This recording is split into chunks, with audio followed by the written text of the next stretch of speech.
Bueno, continuamos en este momento con el doctor Andrés Acero, es profesional especializado de la coordinación de fiscalizaciones. Le damos la bienvenida. Gracias. Bueno, entonces, para respetar los tiempos vamos a dar inicio.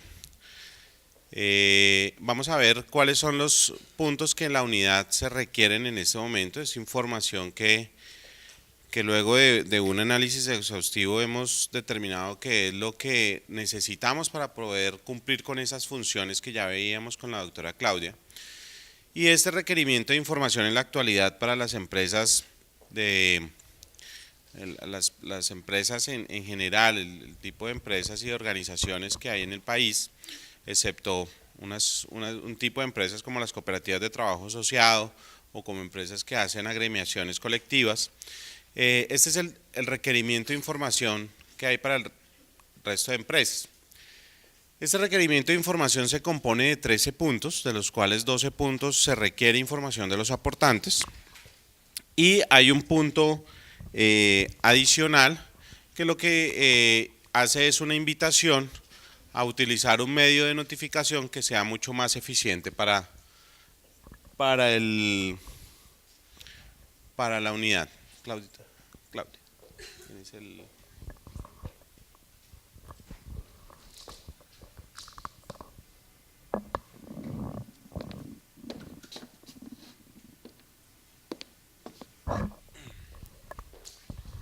Entonces, el primero de los puntos que requerimos corresponde al balance de prueba, y este balance de prueba tiene unas especificaciones requeridas por la unidad para hacer la revisión del mismo. La primera de ellas es que debe incluir lo que en el catálogo de cuentas se conoce como la clase, de la clase 1 a la 9, que sin decir más es el activo, pasivo, patrimonio, ingresos, costos, gastos y cuentas de orden. Debe venir a un máximo nivel auxiliar y detallado por tercero. Allí la invitación es que este reporte sea generado tal cual como lo arroja el sistema que tiene cada compañía, un sistema de contabilidad que debe tener, o si lo tiene, o si tiene un Excel, pues como lo organiza y lo administra esa aplicación. Debe venir con un corte anual por los periodos que conforman años completos. ¿Y qué quiere decir eso? La ley contable determina que la ley que rige la materia contable o las normas dice que nosotros debemos hacer un corte fiscal por lo menos de por lo menos una vez al año. Eso quiere decir, en Colombia se determina que ese corte es al 31 de diciembre de cada año. En virtud de eso, y como en el balance lo que se reflejan son las cuentas de balance y de resultados, ¿sí? Nosotros requerimos ver esa información antes del cierre contable. En virtud de eso lo que decimos es que la información debe ser reportada del primero de enero al 31 de diciembre de cada una de las vigencias requeridas por la unidad cuando se requieran años completos y por acumulación de los periodos requeridos cuando sean años parciales. Nosotros, como lo decía ahora la doctora Claudia, podemos requerir vigencia 2011, 2012 y 2013. Entonces requerimos que el balance de prueba venga acumulado del 1 de enero al 31 de diciembre del 2011, antes del cierre contable, de igual forma para el 2012 y para el 2013. Es decir, reportarían 3 balances de prueba. Debe venir en medio magnético, formato Excel. Es una invitación que nosotros realizamos a que nos lo remitan de esa forma. Porque es una forma mucho más fácil de trabajar, es una forma mucho más fácil de analizar por parte de la unidad dentro de sus procesos de verificación para poder determinar si se cumplieron adecuadamente con los aportes al sistema de la protección social. Y por último, certificados por el representante legal y contador público revisor fiscal en caso de estar obligados a tenerlo. ¿Qué quiere decir la necesidad de una certificación? El representante legal, pues por ser el dueño de la información, es quien actúa dentro de las compañías como el dueño de la información y en virtud de ello tiene que tener conocimiento de todas las actuaciones que suceden dentro de la misma. Y esta es una actuación en la cual se le está dando respuesta de una información que se presume de toda veracidad, de toda realidad, a la administración de vigilancia, una entidad de vigilancia y control. Y en virtud de ello requerimos que el representante legal tenga conocimiento de esa información que se le está remitiendo a la unidad. Y el contador público revisor fiscal, que es un modelo de certificación que se utiliza normalmente, en el cual se aprovecha esa calidad que tiene el contador público o el revisor fiscal en caso de estar obligado a tener la compañía, de dar fe pública. Y en virtud de aprovechar esa facultad que tienen estos profesionales, o que tenemos nosotros profesionales de la contaduría pública, solicitamos una certificación que nos garantice que la información contable y la información de nómina proviene fielmente o es un reflejo de lo que está registrado en los libros de la compañía. Una recomendación: el balance de pruebas siempre venir consolidado. ¿Y por qué hacemos esta recomendación? Porque sabemos nosotros que muchas organizaciones tienen diferentes líneas de negocio o tienen diferentes centros de costos, sucursales, y muchas veces tienden a manejar la información contable de forma aislada. Digamos, se tienen dos líneas de negocio y, por ejemplo, la construcción de edificios y por otro lado la compraventa o comercialización de maquinaria pesada.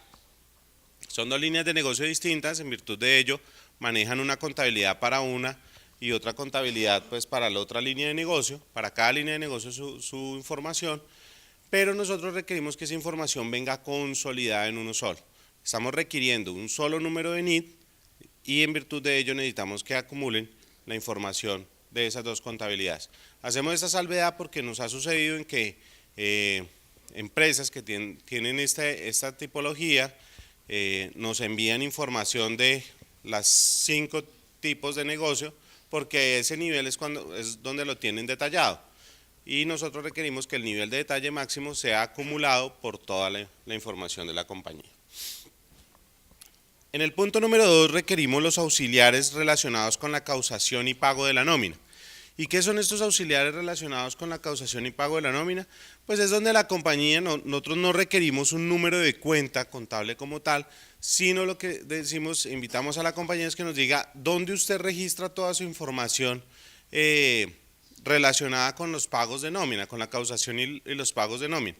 Y esa información puede estar dispersa dentro de todo ese plan único de cuentas que tiene la compañía.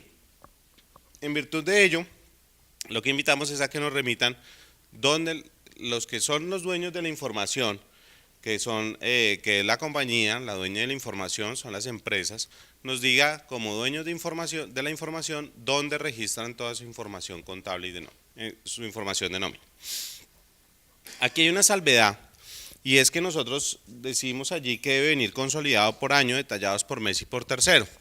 Y entendemos que ese tercero, uno entendería que la contabilidad, que es la que refleja todos los hechos económicos que suceden dentro de la compañía, y que ella debe venir por un tercero, porque es a un tercero al que se le realiza ese hecho económico, se relaciona con un tercero, ¿cierto?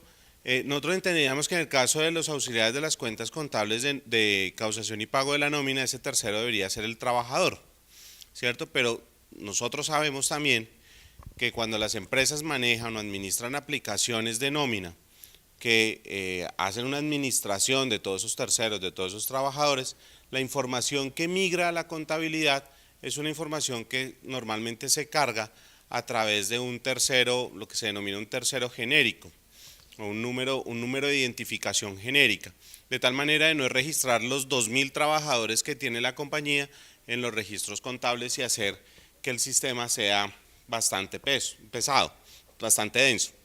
En virtud de ello, nosotros, como les decíamos, requerimos que ustedes nos remitan la información como la genera su sistema contable o de administración contable que tiene. En ningún momento solicitamos nosotros que ustedes tengan que hacer un desarrollo especial para registrar todos los terceros, todos los empleados en la contabilidad, porque eso sería salirnos de la información o de la realidad económica que tienen de las realidades en sus sistemas, en sus aplicaciones que tienen las compañías. El tercer punto corresponde a los auxiliares de las cuentas relacionadas con la causación y pago, con el gasto de servicios de las cuentas denominadas de servicios y diversos. Y para ello nosotros hemos acogido algo que dice el decreto 2650 de 1993, que es el que da como la técnica y la práctica de la información contable. Y para poder definir qué son esas cuentas de servicios y qué son esas cuentas de diversos. Esos son unos grupos de cuentas que se encuentran dentro del plan único de contabilidad de cada compañía. Y hay compañías que lo utilizan y en el caso de servicios es donde se registra todos los gastos pagados o causados por el ente económico por conceptos como servicio, como aseo y vigilancia, asistencia técnica, procesamiento electrónico de datos, servicios públicos, transportes, fletes, acarreos. Todo este registro dentro de los planes únicos de cuenta de cada compañía puede existir esta cuenta de servicios y a su vez la misma se divide en unas subcuentas específicas. Y en el caso de la cuenta de diversos, es la que registra todos los gastos operacionales generados por la compañía que no pueden ser registrados o no se encontró para hacer un registro en ningún otro de los rubros contables anteriormente especificados dentro de ese plan único de cuentas. Y allí se registran gastos como comisiones, gastos de representación, taxis y buses y algunos otros tipos de cuentas.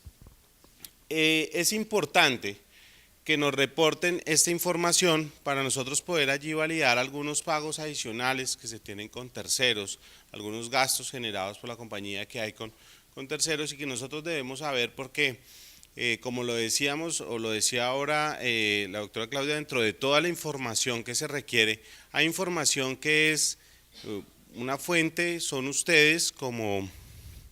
Una fuente son todas las bases de datos a las cuales tenemos acceso y otra fuente importante son los mismos aportantes. Nosotros requerimos y toda esta información la utilizamos para hacer diversos cruces, así como la DIAN cuando se reporta información exógena utiliza la misma para hacer unos cruces y nosotros utilizamos y nos valemos de esa información también para hacer algunos cruces.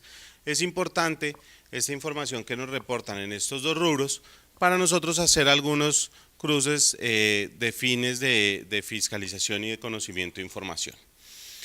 En el punto número 4 consideramos nosotros que ese es uno de los puntos más relevantes e importantes de la información que ustedes nos reportan. ¿Y por qué? Porque allí se reporta la nómina mensual de salarios.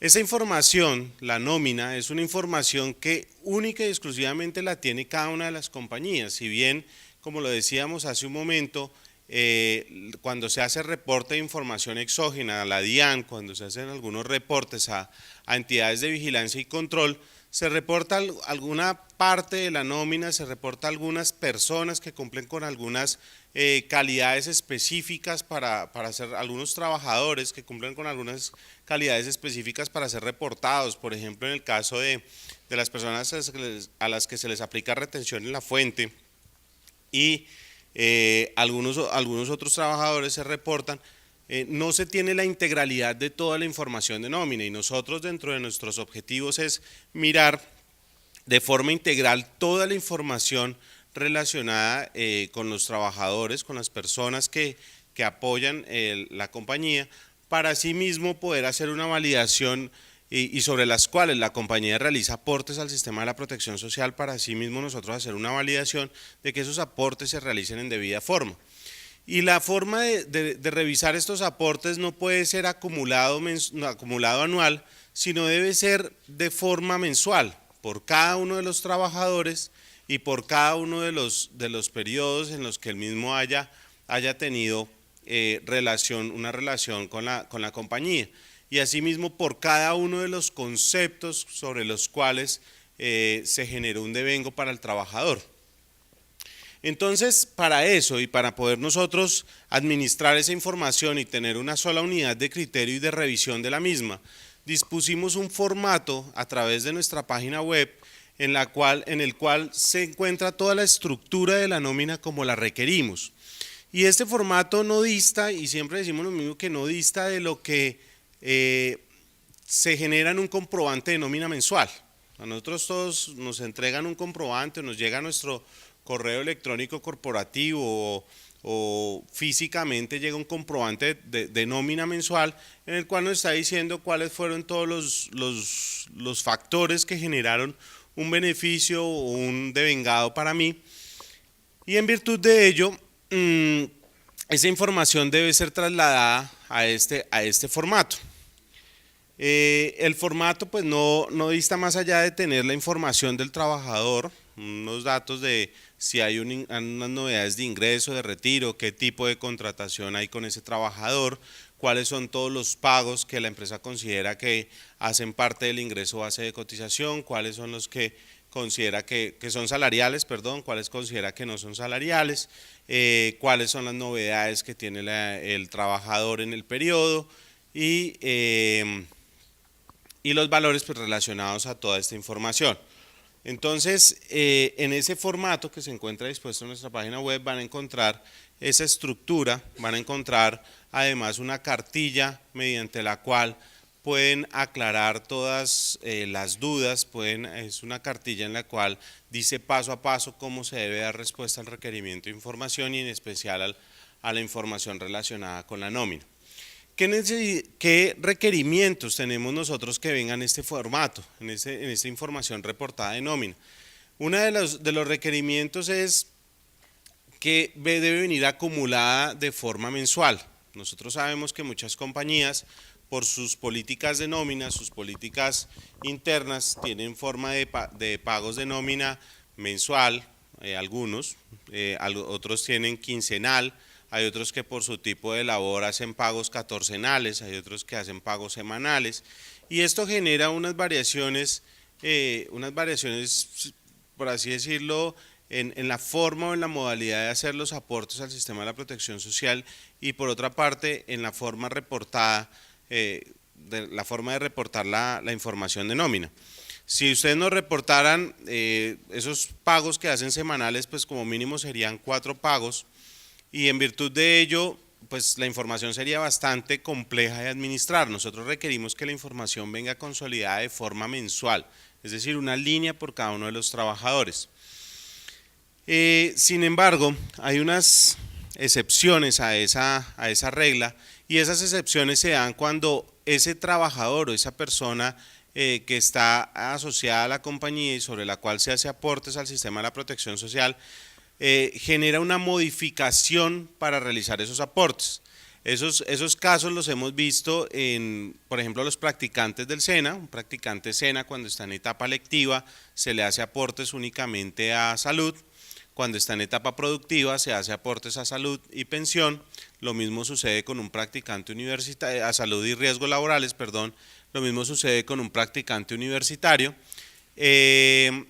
Y también nos sucede cuando hay una modificación en el ingreso base de cotización y eso se genera cuando tengo un contrato con un trabajador de salario ordinario y cuando ese trabajador dentro del mismo periodo pasa a tener un salario integral.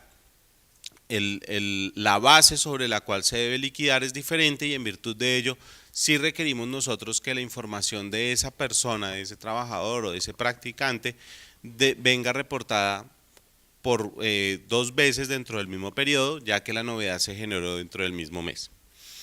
¿Qué más debe tener allí? Debe incluir todos los conceptos de vengados monetarios y no monetarios. Yo les decía ahorita que también están los conceptos salariales considerados como salariales y no salariales. Pero dentro de esos conceptos considerados como salariales y no salariales hay unos que son monetarios y otros que no son monetarios. Los monetarios pues son los que normalmente es un valor que después es depositado en dinero en nuestras cuentas o pagado mediante un cheque. Esos valores son el mismo sueldo, las horas extras, las comisiones, algunos auxilios. Y hay otros valores no monetarios que uno de los casos más representativos es el de la medicina prepagada o los planes complementarios que muchas compañías dentro de sus planes de beneficios dan a sus trabajadores. ¿Qué sucede con estos pagos? Estos pagos muchas veces no se le da el dinero al trabajador para que él vaya y pague la medicina prepagada o vaya y pague el plan complementario.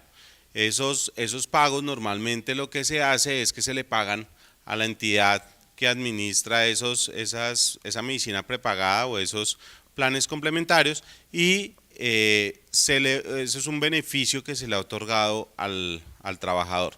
Sin embargo, nosotros consideramos que eso debe ser tasado, esos pagos deben ser tasados y debe haber un valor, porque yo no le puedo decir es que yo le pago medicina prepagada a todos mis trabajadores. Y entonces cuando uno va a mirar más allá dice, pero ¿qué medicina prepagada? No, lo que pasa es que yo tengo un escalafón. Entonces, para los directivos, los altos ejecutivos, la medicina prepagada es un plan diamante. Para los otros es un plan para el área administrativa, es un plan, no sé, normal. Y para el área operativa es un plan complementario. Entonces, la tasación para cada uno de estos rangos es diferente y nosotros debemos saber cuál es ese valor correspondiente a ese pago que es no monetario, pero que es un beneficio para el trabajador.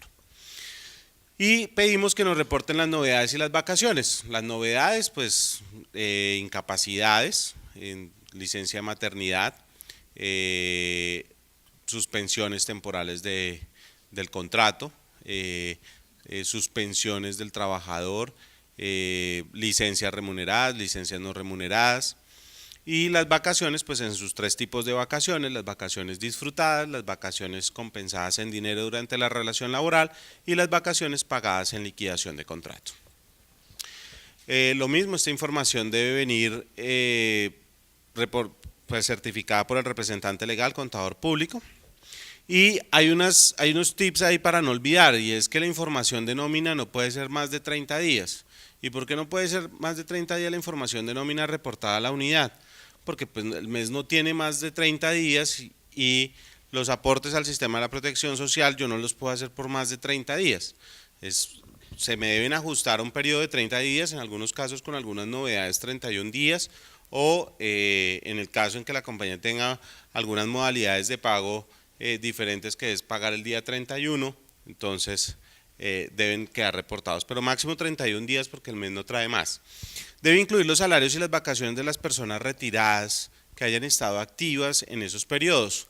Y es que nosotros nos hemos dado cuenta que la información, cuando nos la reportan, las empresas tienen un sistema de nómina, un módulo que les administra su información de nómina, pero cuando yo me retiro, lo que hacen es que voy a gestión humana o a nómina, y nómina me hace una liquidación y ellos la hacen en un Excel, la pasa a contabilidad y contabilidad se la pasa a tesorería para el pago. Pero esa información nunca es reportada. Cuando nos reportan la información del año 2011, olvidan reportarnos todas esas liquidaciones, todos esos valores derivados de esa liquidación de esos trabajadores en los periodos en que se generó.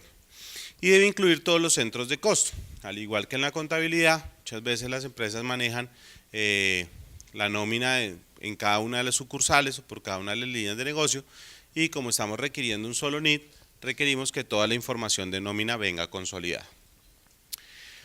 Otras precisiones en el punto número 5. En el punto número 5 yo les decía ahorita que nosotros somos usuarios de esa información, y en virtud de ser usuarios necesitamos saber algunas cosas claves para poder entender la información que nos están remitiendo. Una de ellas es que necesitamos un reporte anual de la parametrización de las cuentas contables asociadas a los conceptos de nómina. ¿Y en castellano qué es esto?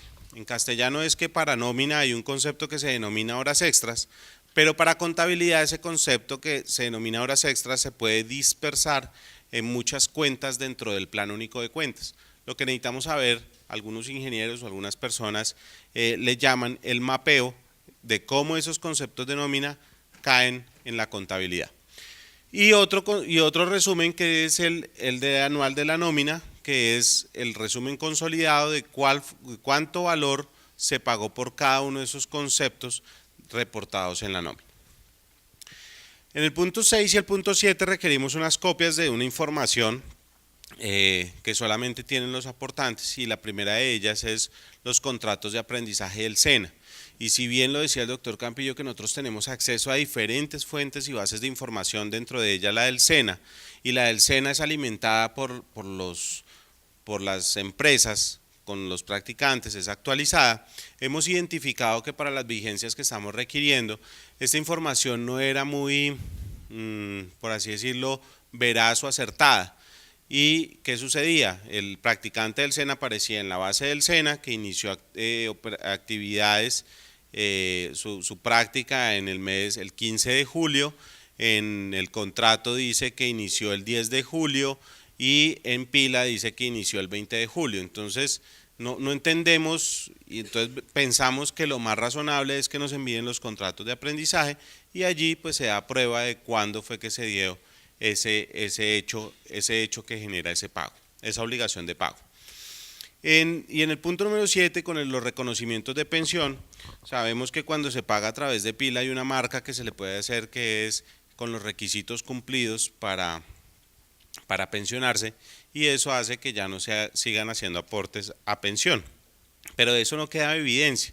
Nosotros necesitamos saber que si usted reportó a un trabajador con esa marcación, se tienen los documentos suficientes para poder acreditar que esa condición ya existía. En el caso de las empresas que tienen trabajadores del extranjero y los cuales y esos trabajadores cumplen con las condiciones para no hacer aportes a pensión, requerimos una copia del documento de identidad del trabajador, un contrato de trabajo u orden de prestación de servicios y una constancia de aportes a pensiones en el país. También puede ser una certificación de que hace aportes, el extracto de que esa persona ha hecho aportes por esos periodos en los cuales laboró acá en Colombia, o otro documento que nos permita garantizar y validar de que esa información, de que esos pagos se hicieron allá.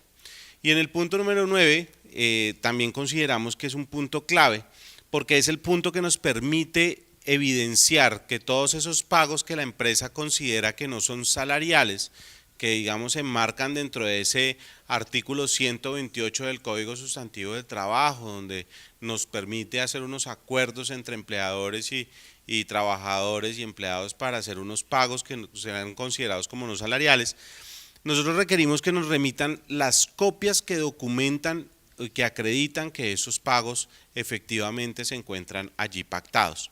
¿Cuáles son esas? Pueden ser un pacto colectivo, una convención colectiva, puede haber un pacto de salarización, puede haber un plan de beneficios, pueden haber unos modelos de otros CIS de los contratos o diferentes documentos que acreditan esos acuerdos que hay entre empleador y empleado.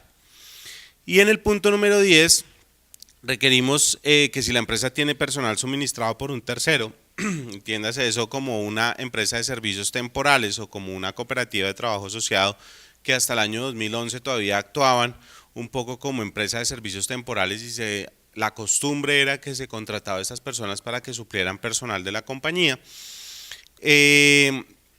Se necesita una fotocopia de ese contrato que estaba vigente en ese periodo y una certificación de esa vigencia de ese contrato y el objeto del mismo. Si no se tiene esa certificación y ya se terminó ese contrato, pues debe haber un acta de finalización del contrato, que ese es el documento equivalente que nos serviría. En el punto número 11, los operadores de Pila ya generan este reporte y es un reporte automático en el cual se describen cuáles son las planillas mediante las cuales se realizaron los pagos al sistema de la protección social. Se le requiere esta información al operador, el operador genera un reporte en el cual va a decir cuál fue el número de planilla que se utilizó, cuál era el periodo que estaba pagando con ese número de planilla, cuál era el tipo de planilla, cuál fue la fecha en la que realizó el pago y cuál fue el valor que se pagó en esa planilla. ¿Y para qué requerimos nosotros esto? Pues para validar contra ese reporte que nos hace, a verles un poco, retroalimentamos un poco en que nosotros realizamos los pagos a través de un operador de Pila, ¿sí? El operador le reporta esa información al Ministerio de Salud, quien es el encargado de administrar Pila o toda la base de Pila, y el Ministerio nos la reporta a la unidad. Muchas veces cuando migra la información entre el operador y el ministerio, cuando está migrando esta información, no quedan cargadas todas las planillas con las cuales los aportantes realizaron sus pagos. Este reporte que requerimos nosotros es para poder hacer esa validación previa de todas esas planillas que nos reporta el aportante y validar contra Pila, que nos reporta el ministerio, para ver si toda la información cargó.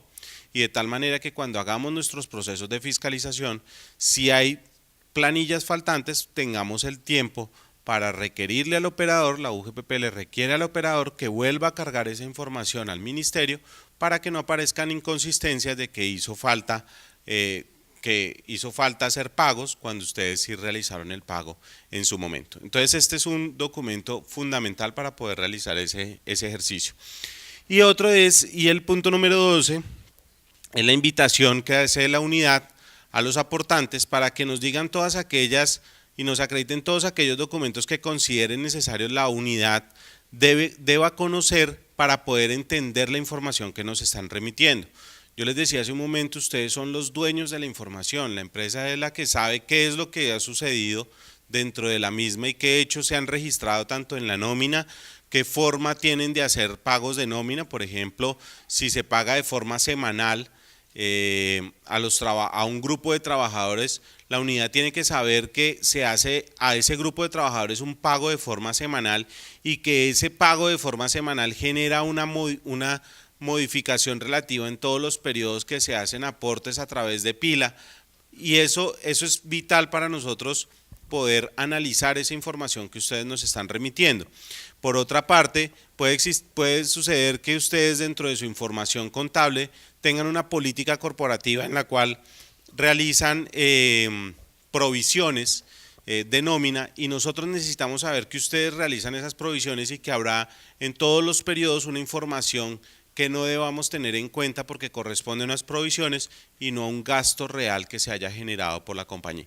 Entonces, es importante este punto número 12 para que esa invitación ustedes la cojan, nos aclaren lo mayor, de la mejor y más clara forma la información que nos están remitiendo, para asimismo nosotros poder hacer un análisis juicioso, un análisis que no nos lleve a unos sesgos en entender la información de forma equivocada y un desgaste dentro de todo el proceso que al final del día puede resultar de una u otra forma un perjuicio para ustedes, determinando nosotros valores que no correspondan a la realidad. En el punto número 13, como les decía, nosotros adjunto a nuestro requerimiento enviamos un modelo de notificación electrónica. ¿Y qué es lo que buscamos con este modelo?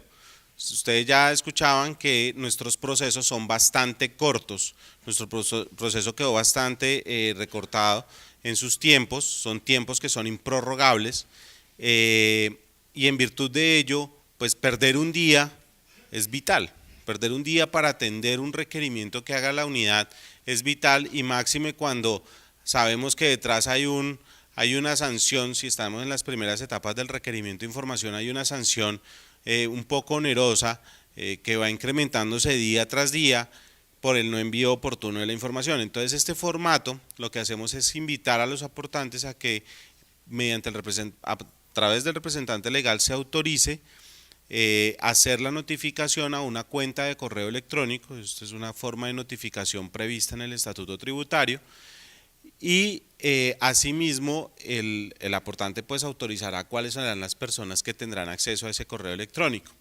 ¿Qué sucede? Cuando nosotros hacemos nuestras notificaciones por un oficio, por una comunicación escrita, la notificación sea surtida en el momento que es entregada en la dirección registrada en el RUT, y esa dirección puede ser la portería o puede ser el centro de correspondencia. Y ha sucedido muchas veces dentro de las justificaciones que nosotros evidenciamos en nuestros procesos, que cuando es entregada esa información en la portería o en correspondencia, hasta cuando le llega al interesado, que muchas veces es la persona de contabilidad o de nómina, para atender ese requerimiento, pasan días y a veces semanas. Ha sucedido dentro de las justificaciones más comunes es que nuestras comunicaciones van dirigidas al representante legal. El representante legal se fue a un viaje de negocios donde duró un mes. La secretaria, pues como no vio que eso era para el representante legal, pero dijo, bueno, metámoslo aquí en los papeles cuando él llegue.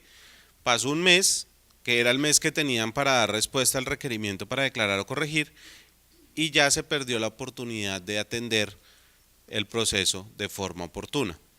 De aprovechar esa primera etapa. Entonces esta es una invitación para que sea un poco más eficiente y más fácil de ustedes más eficiente para nosotros tener un diálogo con el aportante y más fácil para ustedes atender los requerimientos en el momento oportuno.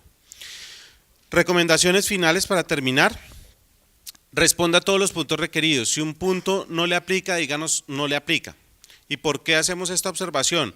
Porque si usted, por ejemplo, en el caso de auxiliares de servicios y diversos, usted no responde, no me envía nada, yo voy a entender de que usted hizo caso omiso a ese requerimiento que yo le hice y no me está enviando la información de forma completa. En virtud de eso, lo que va a hacer la unidad es proferir una liquidación parcial de una sanción que, si bien usted después podrá acreditar que no tenía obligación de reportar esa información, sí es un proceso que desgasta un poco y hace más tedioso todo este proceso de fiscalización. Wow. ¿Se descargó el computador?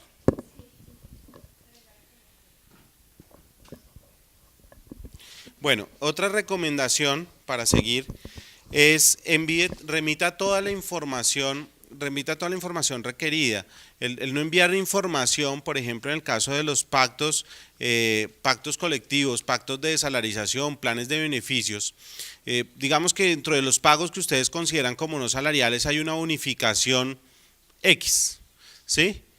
Y esa es una bonificación que se encuentra debidamente pactada como no salarial y todo aquello, que cumple con todas las condiciones de que trata la ley. Pero ustedes no nos envían ese soporte que acredita que esa bonificación se encuentra debidamente pactada. Nosotros vamos a entender en principio que así usted no la haya reportado como no salarial, como no hay prueba que demuestre que eso se encuentra debidamente pactado, lo que vamos a hacer es desestimar ese pago, vamos a desconocerlo y en virtud de ello vamos a decir que ese pago es salarial. Usted después podrá acreditar y tendrá el tiempo para acreditar la oportunidad de defensa, donde desvirtúe que lo que nosotros dijimos es cierto, pero miren que va a haber un desgaste adicional en un proceso que es demasiado corto, que son tiempos cortos, que cada minuto vale, cada minuto es preciado pues para dar respuesta al requerimiento. Entonces la invitación sí es a que atendamos, que remitamos toda la información requerida para que sea mucho más fácil dar respuesta al requerimiento de información y asimismo hacer nuestra función.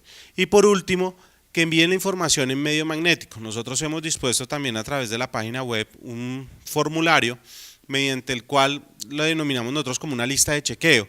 Y esa lista de chequeo lo que nos permite es hacer la validación, que ustedes hagan la validación, primero que están enviando toda la información y que allí mismo digan si la envían o si no les aplica.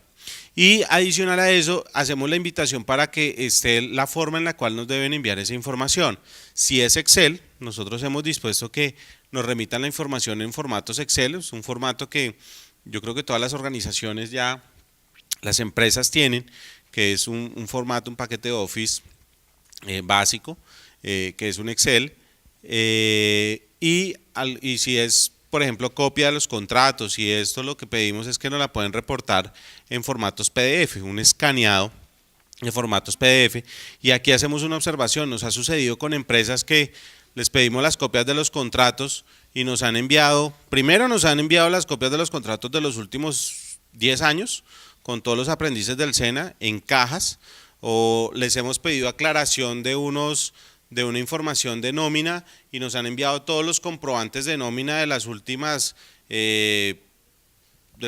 3 años de los trabajadores, donde tienen 2.000 trabajadores, y eso, pues imagínense en papel cuánto podría ser esos comprobantes de nómina, es una cosa absurda.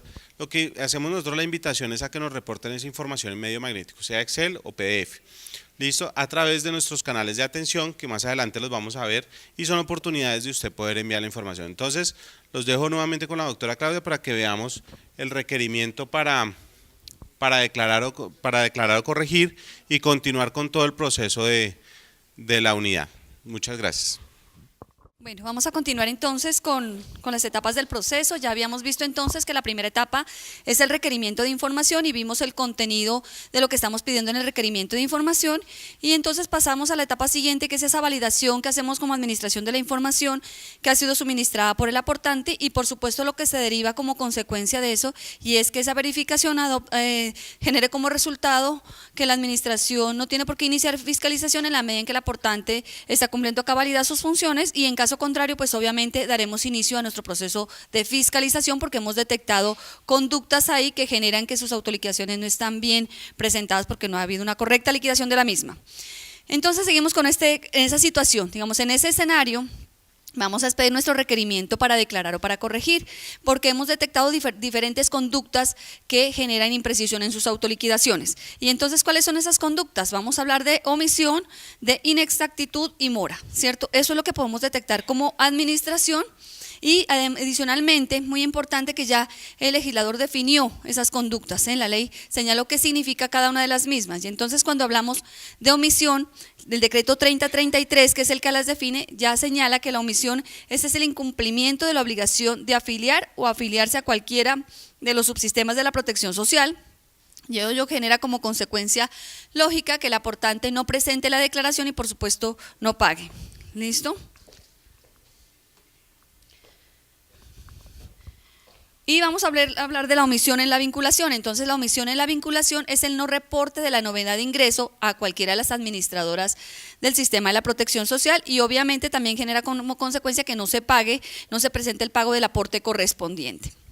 La inexactitud está derivada de ese menor valor declarado y pagado del que realmente me correspondía declarar y pagar y por supuesto entonces pues esa diferencia me genera que soy inexacto en mi autoliquidación.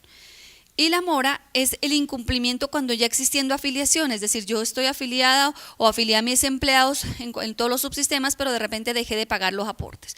Entonces, estando afiliado, dejé de pagar, incurro en mora y así está definido en la disposición. ¿Qué contiene entonces ese requerimiento para declarar o corregir? Este requerimiento contiene estas.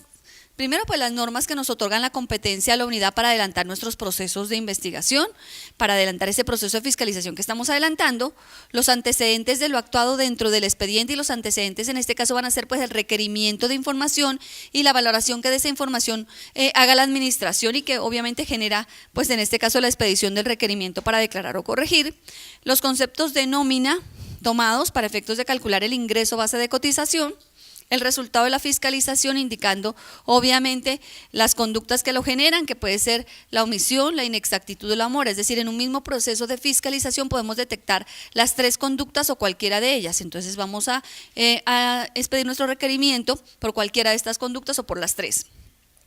El resumen de los valores determinados por concepto de cada ajuste y la explicación de las conductas al aportante e indicando el plazo en el cual debe dar respuesta al mismo. Entonces, cuando vimos las etapas del proceso, vimos cómo entonces se habían modificado los términos, les hablaba yo que aquí hay una reducción del término para el aportante en la respuesta al requerimiento para declarar, es un término que ya está modificado en el artículo 180 de la ley 1607 que habla de un mes para dar respuesta y es un término que es perentorio, es un término que es legal y por supuesto no es prorrogable ni está en cabeza de la administración ampliarlo porque es que hemos tenido peticiones de los aportantes que les demos ampliación a ese término para responder ese requerimiento, pues si no depende de la administración y está sujeto a la misma, de manera que debe ser respondido dentro de ese término.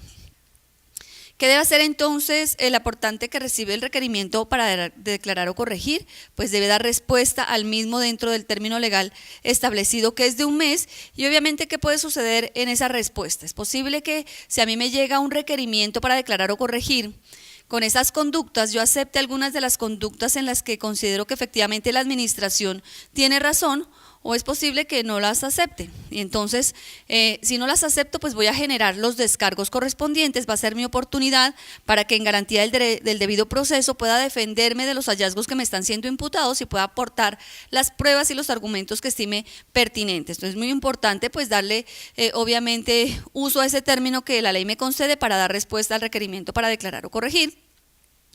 Y obviamente puede ser el otro escenario y es que yo acepte que efectivamente incurro en alguna de esas conductas y entonces en la medida en que acepte voy a tener que corregir mi declaración si considero que soy inexacto o presentar mi declaración en el evento en que considere que efectivamente estoy omiso en la presentación de la misma. ¿Qué pasa entonces si el aportante acepta? Es decir, que si yo acepto como aportante que presenté, que tengo esas inconsistencias en mis autoliquidaciones, voy a tener que presentar mi declaración liquidando los valores de los aportes en que incurrí en omisión o los mayores valores en que incurrí en inexactitud, voy a tener que pagar mis intereses moratorios correspondientes, pero adicionalmente entonces a partir de la ley 1607 del 2012 se generan las sanciones que hemos venido hablando y aquí en esta conducta de omisión y de inexactitud pues se generan las sanciones correspondientes previstas en el artículo 179. ¿Cuáles son esas sanciones? La primera, entonces, hablamos de la sanción por omisión y ya habíamos definido que esa omisión es pues omitir la afiliación o vinculación en cualquiera de los subsistemas de la protección social. Entonces, esa omisión obviamente que genera que no presenté mi autoliquidación ni pagué, pues entonces estoy omiso en la presentación de las mismas. ¿Cómo se liquida esta sanción? Entonces, el artículo 179 señala cómo debe liquidarse y además señala que para efectos de la liquidación de sanción por omisión se liquida por el número de rango de empleados de la empresa. O sea, va a tener en cuenta o tuvo en cuenta el legislador cuando determinó esta sanción el número de empleados de la empresa. Y de acuerdo a ese número de empleados se estableció un porcentaje sancionatorio y un porcentaje que va atado además a las etapas del proceso, porque cada vez que la administración va actuando en una etapa siguiente, la sanción se va volviendo más onerosa. ¿Cómo se liquida? Se liquida por cada mes o fracción de mes en el tema de la omisión de retardo en la presentación de la autoliquidación, desde la fecha en que yo como aportante debí presentarla hasta la fecha en que efectivamente la presente. Me va a generar una sanción por cada mes o fracción de mes por un porcentaje del monto del aporte, ¿cierto? ¿Cómo entonces lo entendemos y cómo lo estableció el legislador? Esta es la tabla de sanción por omisión que la trae el artículo 179 y que, como ustedes ven, regula rango de empleados, que va desde 1 hasta más de 150 empleados y adicionalmente también obviamente abarca trabajadores independientes. Etapas del proceso, ¿cierto? En el que yo voy a presentar mi autoliquidación en la que estoy omiso y voy a liquidar un porcentaje sancionatorio que va desde el 1,5% y que puede llegar hasta el 16% por cada mes o fracción de mes. Entonces, para entender la tabla, podemos coger un ejemplo en el que haya una empresa que tiene 100 empleados. Eso significa que mi rango de empleados va a ser entre 91 y 150. Y si esa empresa entonces, antes de que le notifiquen el requerimiento para declarar, o sea, la administración no ha actuado, sino que voluntariamente la empresa advierte que incurre en esa conducta de omisión porque no ha presentado las declaraciones de algunos de los empleados que tiene a su cargo, entonces va a liquidar una sanción del 3,5% por cada mes o fracción de mes desde el vencimiento del plazo para declarar hasta que efectivamente declare por el porcentaje del aporte correspondiente, por el valor, o sea, ese porcentaje por el valor del aporte correspondiente. Eso lo hace antes del requerimiento para declarar, pues tiene ese valor de sanción, ese porcentaje de sanción. Pero si no lo hace en esa oportunidad, sino que deja que la administración le notifique el requerimiento para declarar, o sea, ya la administración advirtió esa conducta omisiva, lo podrá hacer con ocasión a la respuesta al requerimiento para declarar que, como vimos, es de un mes. Dentro de ese mes yo voy a aceptar que estoy en curso en esa conducta y voy a presentar mi autoliquidación, pero ya no podré hacerlo con un porcentaje del 3,5%, sino que lo debo hacer con un porcentaje del 7% por cada mes o fracción de mes. Entonces, fíjense que las sanciones en porcentaje se están doblando en una etapa frente a otra etapa, que es la notificación para el requerimiento para declarar. Si aunque la administración me notificó el requerimiento para declarar, yo no declaré, o sea, me mantuve en la omisión, pues igual la administración va a continuar con el proceso y me la va a imponer con ocasión a la liquidación oficial, donde me adelanta el proceso de determinación por omisión. Va a decir que estoy incurso en la conducta, que fui omiso en la presentación de la autoliquidación, pero en esa ocasión entonces la sanción que me va a imponer es del 14% por cada mes o fracción de mes de retardo en la presentación, o sea, desde el vencimiento hasta que yo notifique como administración la liquidación oficial. La sanción va a ser del 14%. Obviamente esta sanción que está prevista aquí en sus distintas etapas opera sin perjuicio de los intereses moratorios derivados del pago del aporte que no se había cancelado. O sea, son dos temas distintos. Vamos a hablar ahora de la sanción por inexactitud. Ya habíamos definido la inexactitud como ese menor valor declarado y pagado del que realmente me correspondía declarar y pagar. Y esa diferencia entre mi declaración inicial y mi corrección, pues genera la inexactitud, que en principio va a ser una sanción inferior que si la administración la impone. Entonces, la primera sanción, cuando yo como aportante me doy cuenta de esa inexactitud, voy a liquidar una sanción del 5% de esa diferencia. ¿Cierto? Ese es el monto total, aquí no abarca que sea por mes o fracción de mes, aquí es esa diferencia me genera una inexactitud del 5%. Ese 5%, pero si eso es antes de que me notifiquen el requerimiento de información, o sea, solamente podré hacerlo de manera voluntaria cuando la administración definitivamente ni siquiera me ha requerido por un indicio y me ha pedido información. Porque si ya me solicita información, entonces la sanción aumenta al 20%. O sea, cuando ya a mí la administración no me está notificando el requerimiento para corregir, simplemente me está diciendo que le suministre información, entonces ya la administración tiene un indicio de que yo puedo ser inexacto en mis declaraciones, ahí puedo corregir mi declaración, pero voy a liquidar una inexactitud del 20%. Pero cuando me notifican el requerimiento para corregir, esa sanción ya no va a ser del 20, sino va a aumentar al 35%, es decir, que en el término que yo tengo para responder el requerimiento para corregir, voy a poder corregir mi autoliquidación, pero deberé liquidar una sanción por inexactitud del 35%. Porque si dejo que la administración finalmente, con el acto oficial que es la liquidación, me la imponga, la inexactitud entonces ya va a ser del 60%. ¿Sí? Esa es la sanción máxima de inexactitud que tenemos dentro de los procesos de determinación para quien dentro de las etapas anteriores pues no lo haya aceptado ni por supuesto haya corregido su autoliquidación. Al igual que el anterior, aplica sin perjuicio de los intereses moratorios correspondientes derivados de ese mayor valor de aporte que dejó de cancelar. ¿Cómo se pagan estas sanciones? Entonces resulta que el decreto 3033, que es el reglamentario de la ley 1607, señala que deben pagarse a través de pila, ¿cierto? Que es el mecanismo mediante el cual se efectúan los pagos de las autoliquidaciones, de las contribuciones para fiscales al sistema de la protección social. Sin embargo, ese mecanismo todavía no está implementado porque era necesario que quien administra pila, que es el Ministerio de Salud, pues adecúe, ¿cierto? Y viabilice la implementación para el pago de las sanciones. Sin embargo, como aún hasta hoy no ha sido viable, aunque se está trabajando en el tema para que el Ministerio adopte las medidas necesarias, pues fue necesario que la administración disponga de una cuenta para que los aportantes que vayan a corregir o vayan a presentar sus declaraciones cuando se encuentren en omisión o inexactitud puedan pagar el porcentaje sancionatorio, lo cual significa que yo voy a presentar mi corrección correspondiente y lo hago a través de pila, pago el mayor valor del aporte, liquido los intereses moratorios correspondientes. Lo mismo si se trata de omisión, voy a presentar mi autoliquidación con los intereses, pero las sanciones las voy a tener que liquidar y pagar a través del Banco Agrario en esta cuenta que se ha dispuesto para el efecto por parte de la unidad, que es una cuenta que está prevista ahí y que obviamente hay que hacer una diferenciación en que si se paga en efectivo o se paga en cheque, porque pues la diferencia es el formato que voy a utilizar y que deberé informar en el banco cuando haga la correspondiente consignación. Obviamente se carga a un convenio que es el 13291, que es de recaudo sub GPP. Digamos que esas son las instrucciones para efectuar el pago de las sanciones correspondientes. Esto será una medida transitoria hasta que efectivamente se adopte el mecanismo de pago a través de pila como está previsto en el decreto. Entonces vamos a ver qué consecuencias tiene el no responder ese requerimiento para declarar o corregir.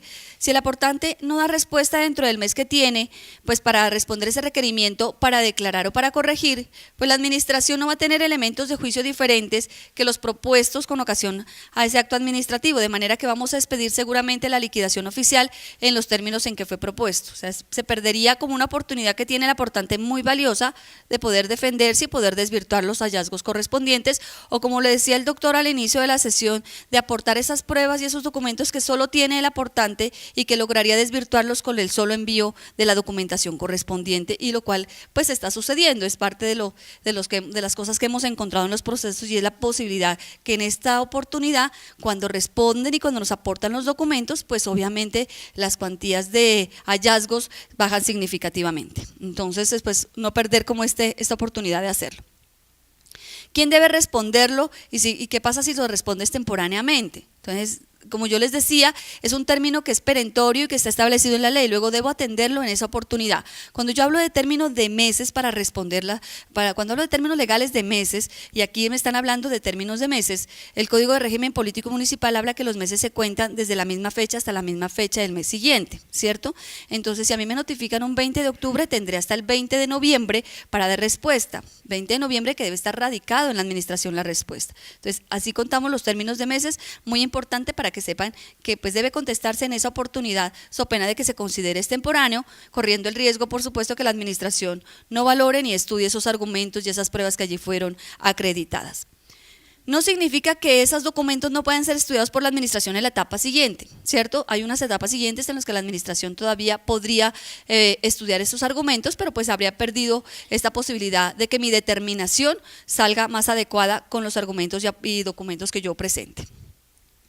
¿Quién debe responder? Debe responder quien tiene la capacidad para representar a la empresa si se trata de una persona jurídica, y lo puede hacer directamente el aportante cuando se trata de una persona natural. Entonces, la idea es que quien tiene esa capacidad, que quien en personas jurídicas es el representante legal, pues sea el que responda, porque es el que representa y la capacidad la tiene esa persona para responder. ¿Lo puede hacer a través de apoderado? Claro, lo puede hacer a través de una persona que lo represente. En ese caso tendrá que simplemente acreditar esa condición el apoderado de que representa a la persona jurídica para dar respuesta, y pues en esas condiciones por supuesto que la administración lo aceptará. Y lo mismo si se trata de persona natural y desea actuar a través de apoderado, evidentemente lo puede hacer con esos mismos criterios y características. Finalmente, entonces, después de que hemos expedido nuestro requerimiento y que el aportante nos ha dado respuesta al mismo, vamos a hacer esa valoración de esa respuesta y quizá esos documentos que nos está enviando, y vamos a expedir la liquidación oficial, que es el acto definitivo. O sea, esa liquidación es el acto mediante el cual la administración le modifica las autoliquidaciones, le determina la carga impositiva. Hablo de modificar cuando hay inexactitud, y le determina omisión cuando efectivamente incurre en esa conducta de omisión o mora. Entonces, ese acto es el definitivo. Ahí hacemos la determinación de los periodos gravables investigados y con ese finalizamos nuestro proceso de determinación. Pero entonces damos inicio al proceso de discusión. Como les decía anteriormente, es esa posibilidad que el aportante, inconforme con la actuación de la administración, pueda en esta instancia, ante la misma administración, pues recurrir el acto, ¿cierto? Y señalar que no está conforme con esa determinación y presentar los argumentos y pruebas que corresponde presentar, y que, por ejemplo, en el eventual caso en que no haya dado respuesta al requerimiento, pues es esta la etapa siguiente en la que podría presentar los documentos y soportes necesarios. ¿Con cuánto término cuenta? Ya habíamos visto que son 10 días para la interposición del recurso de reconsideración, 10 días hábiles a partir de la notificación. O sea, una vez que me han notificado el acto administrativo, tendré 10 días para interponer este recurso de reconsideración. ¿Y cuáles son los requisitos? Entonces aquí retomamos las normas que por remisión nos hizo la ley 1151, y entonces nos vamos al estatuto tributario. En el estatuto tributario, en el artículo 720 y siguientes, está el recurso de reconsideración como el medio de impugnación de nuestras actuaciones administrativas. Ese recurso de reconsideración tiene unos requisitos para su presentación, que son unos requisitos de carácter formal, con el cual el legislador ha establecido que una vez cumplidos la administración puede resolver y analizar de fondo los argumentos que allí presente el impugnante. Entonces, esos requisitos que son de carácter formal son que debe obviamente dirigirse al competente, que como vimos es la dirección de parafiscales, el competente para resolver el recurso de reconsideración, aportando las pruebas que estime pertinentes, esgrimiendo los motivos de inconformidad de manera clara y precisa, adjuntando el certificado de existencia y representación legal cuando se trate de una persona jurídica. En caso de que se trate de una persona natural, pues obviamente debe presentarse, si lo hace a través de apoderado, a través de su apoderado debidamente acreditado, lo mismo tratándose de una persona jurídica, y si es directamente lo puede hacer el aportante. La presentación personal del recurso es un requisito también necesario, pero esta de presentación personal pues se puede suplir con la autenticación de la firma en notaría de quien tiene la capacidad para actuar, llámese representante legal, apoderado o directamente el aportante, y así está previsto en el estatuto tributario. Una vez que ese aportante ha presentado ese recurso dentro de los 10 días siguientes, hábiles siguientes, pues la administración va a admitir ese recurso si esos presupuestos de carácter formal se encuentran cumplidos, ¿cierto? Como son presupuestos de forma, lo único que hacemos es verificar que se encuentren cumplidos, y verificando esas circunstancias vamos a expedir esta providencia, que es un auto de admisión del recurso. No es un auto mediante el cual estemos resolviendo, sino simplemente admitiendo y viabilizando el estudio de fondo del mismo. Como son requisitos de carácter formal, obviamente, si se cumplen vamos a admitirlo, vamos a notificar esta providencia, y a contrario censo, si no se cumplen, pues vamos a dictar un auto inadmisorio del recurso, ¿cierto? Donde vamos a decir, señor, usted no cumplió aquellos requisitos de carácter formal necesarios para la procedencia del mismo, pero el legislador previó la posibilidad de que esos requisitos, como son de carácter formal, puedan ser saneados. Y como pueden ser saneados, entonces con ocasión al recurso de reposición al auto de inadmisión, que es la posibilidad que establece la norma de que el recurrente dentro de los 10 días siguientes a la notificación del auto inadmisorio pueda subsanar, pues subsane aquellos requisitos de carácter formal que son casi en su mayoría el tema de la acreditación del certificado de existencia y representación legal, los motivos de inconformidad, el hecho de que no lo haya presentado personalmente, pues son requisitos de carácter formal todos saneables. En esa medida, en esa oportunidad, yo podré sanear esos requisitos y la administración entonces en consecuencia va a revocar el auto inadmisorio y lo va a admitir. Significa que vamos a poder estudiar de fondo el recurso interpuesto. El término que tenemos como administración es de 5 días para fallar ese recurso de reposición. Obviamente hay un requisito que no resulta ser saneable, que es el tema de la oportunidad. Luego el aportante que no me presente el recurso dentro de los 10 días hábiles siguientes, pues ese recurso sí va a ser inadmitido y seguramente que no va a poder acreditarme porque contra el tiempo pues es imposible. Una vez que hemos tenido ese recurso, bien sea porque ya lo hemos admitido, porque el aportante desde que lo presentó en debida forma, o porque con ocasión al recurso de reposición subsanó esas falencias de carácter formal, entonces vamos a expedir nuestro fallo, y nuestro fallo debe ser expedido dentro de los 6 meses siguientes a la interposición del recurso. Ese es el término que también pues, se modificó, que lo teníamos de 1 año y que ahora pasa a ser de 6 meses con ley 1607 del 2012. Notificado ese fallo, obviamente y evidentemente si hemos confirmado el acto administrativo, porque está la posibilidad de que sea confirmado, de que sea revocado, de que sea aclarado, si hemos confirmado y le hemos determinado valores a cargo del aportante, pues vamos a iniciar nuestro proceso administrativo de cobro, porque va a ser el título ejecutivo que lo permita hacer. Sin embargo, es importante señalar que estos actos administrativos y este fallo de recurso de reconsideración pueden ser objeto de demanda ante la jurisdicción contenciosa administrativa, es decir, que ya habíamos terminado la sede gubernativa, pero el aportante puede, obviamente, demandar estas actuaciones ante el juez contencioso administrativo para defender sus intereses si considera que efectivamente no está de acuerdo con la determinación de la administración. Y entonces vamos a hablar ahora del proceso sancionatorio. Del proceso sancionatorio, digamos que ya hemos hablado de las sanciones, hemos hablado de la sanción por omisión, de la inexactitud, de la sanción dirigida a las administradoras del sistema, y aquí les voy a mostrar, digamos, las etapas también del proceso sancionatorio en esta gráfica, para contarles que aquí, cuando hablamos de la sanción por no envío de información específicamente, vamos a hablar de esa sanción que ya le hemos tocado y que ya vemos que es una sanción pecuniaria. Este es el procedimiento sancionatorio. Estas son las etapas en las que nosotros surtimos ese proceso con un requerimiento de información inicial, y aquí es muy importante precisar que la ley establece que es la sanción por no envío de información y o pruebas. Eso significa que cuando la administración en cualquier etapa del proceso también puede requerirle pruebas al aportante. Cuando le requiere pruebas también y no las suministre, pues también se ve inmerso en esta conducta sancionable de no envío de información. Entonces no solamente es el requerimiento de información, sino las pruebas que han sido solicitadas por la administración y frente a las cuales el aportante no las ha suministrado. Tenemos un requerimiento de información, evidentemente no nos envía la información el aportante o la prueba solicitada, tenemos una liquidación parcial para efectos de esta imposición de la sanción, ya vamos a hablar de esa liquidación parcial. Posteriormente expedimos un pliego de cargos que es el acto preparatorio donde le imputamos y le formulamos la conducta. El término de respuesta a ese pliego de cargos es de 1 mes, es decir, el aportante tiene 1 mes para desvirtuar que está inmerso en la conducta, y posteriormente la administración tiene que expedir la resolución sancionatoria dentro de los 6 meses siguientes al vencimiento del término de respuesta.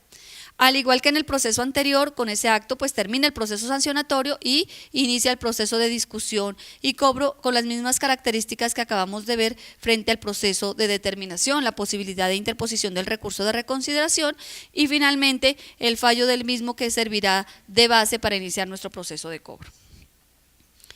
¿Qué es importante decirles aquí? Ya saben cuándo se impone esta sanción por no envío de información, cuando el aportante incumple, y desde cuándo, desde el vencimiento del plazo hasta que él entregue la información. Luego la sanción se está incrementando día a día, ¿cierto? ¿Qué es el tema de la liquidación parcial? Que digamos que aquí es la parte novedosa, y es que el decreto 3033 establece un procedimiento para imposición de la sanción y señala que la administración va a notificar liquidaciones parciales de la sanción a los aportantes.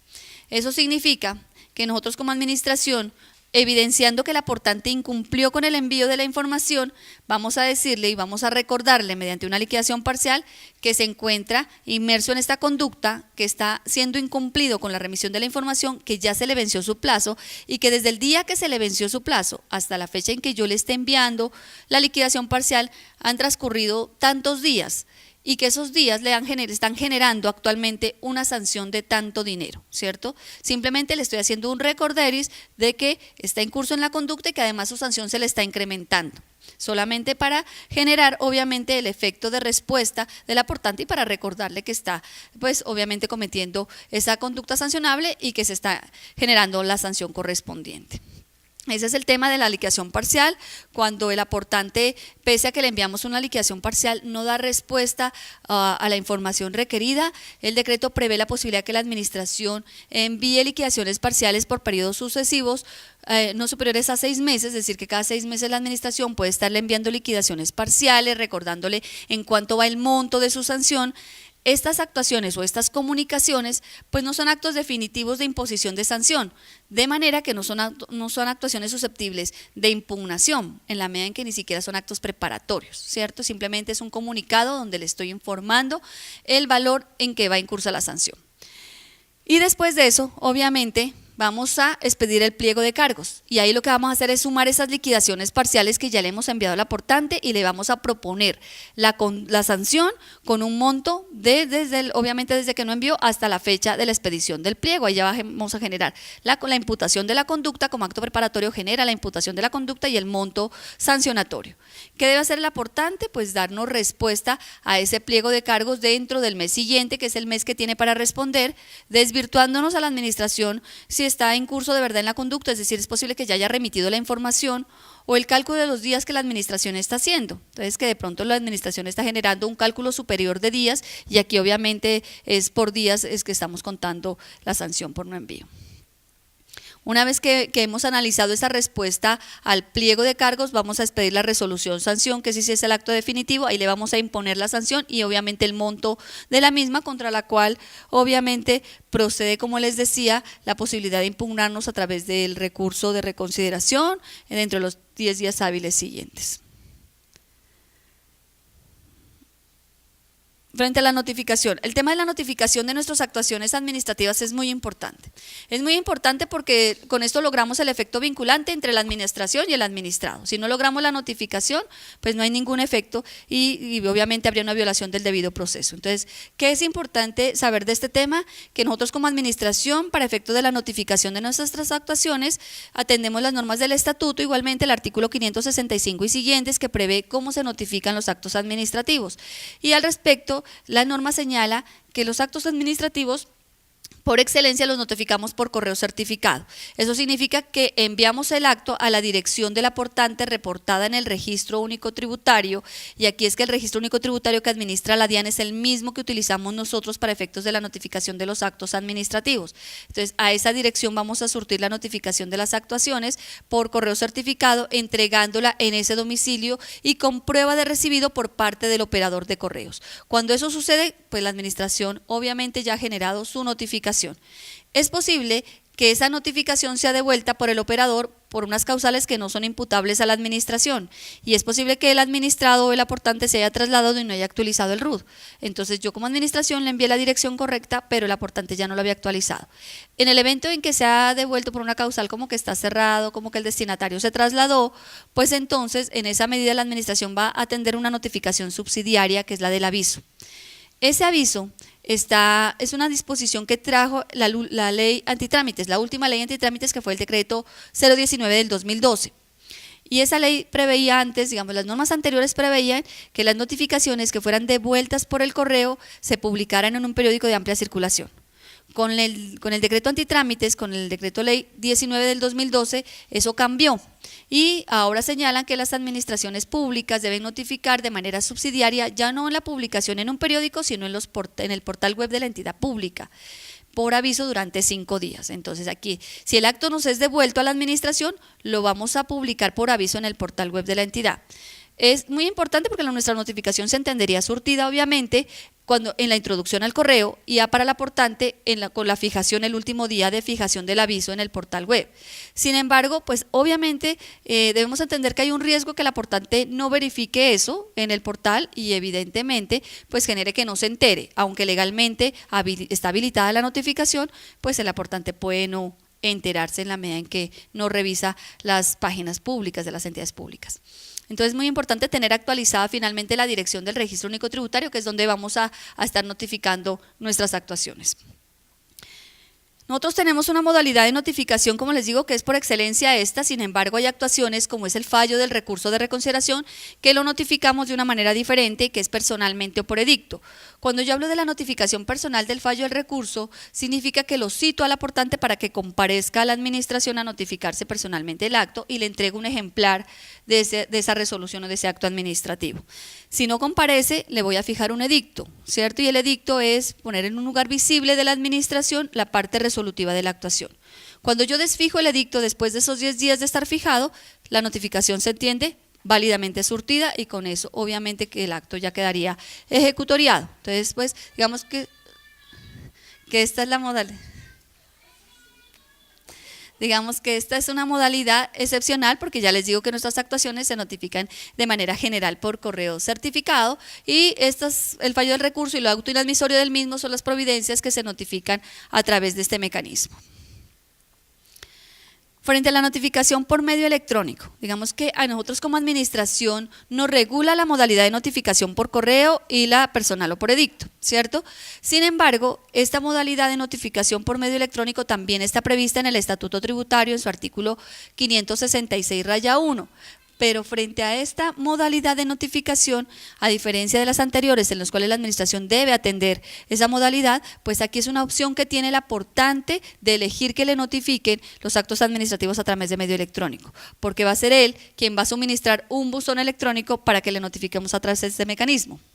O sea que el legislador previó esta facultad, pero se la dejó en cabeza del aportante, o sea, quien debe elegir esta modalidad de notificación.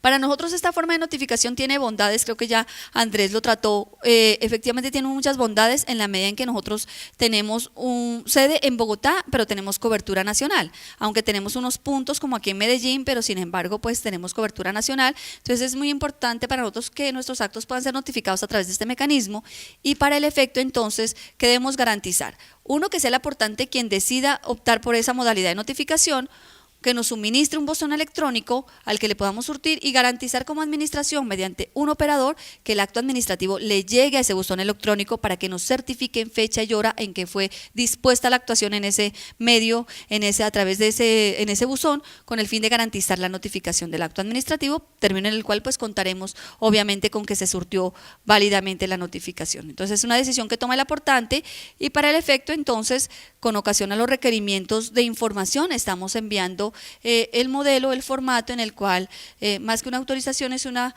opción que toma el aportante de que los actos sean notificados a través de este mecanismo, máxime que en el caso particular de la unidad, obviamente nuestros actos administrativos tienen dos partes, por así decirlo, no solamente un acto, un documento en Word, sino adicionalmente un CD anexo donde contiene todos los detalles de la información. Entonces podríamos enviar, digamos a través del mecanismo electrónico, el acto en un solo envío, el acto o el acto administrativo correspondiente.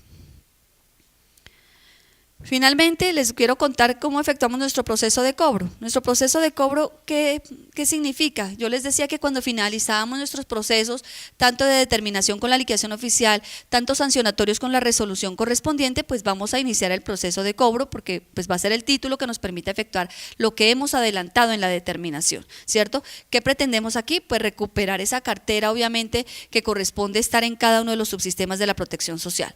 ¿Qué normas nos regulan? Nos regulan aquí las normas del Estatuto Tributario en el procedimiento administrativo coactivo y nos regula la Ley 1066 del 2006 que establece cómo deben cobrar las entidades que recaudan recursos del Estado. Entonces, digamos que esas son esas dos disposiciones las que nos están regulando y tenemos, obviamente, con ocasión a la 1066 que nos establece la obligatoriedad de fijar un reglamento interno de cartera. Fijamos efectivamente el reglamento interno de cartera y en este reglamento establecimos 4 fases del proceso de cobro.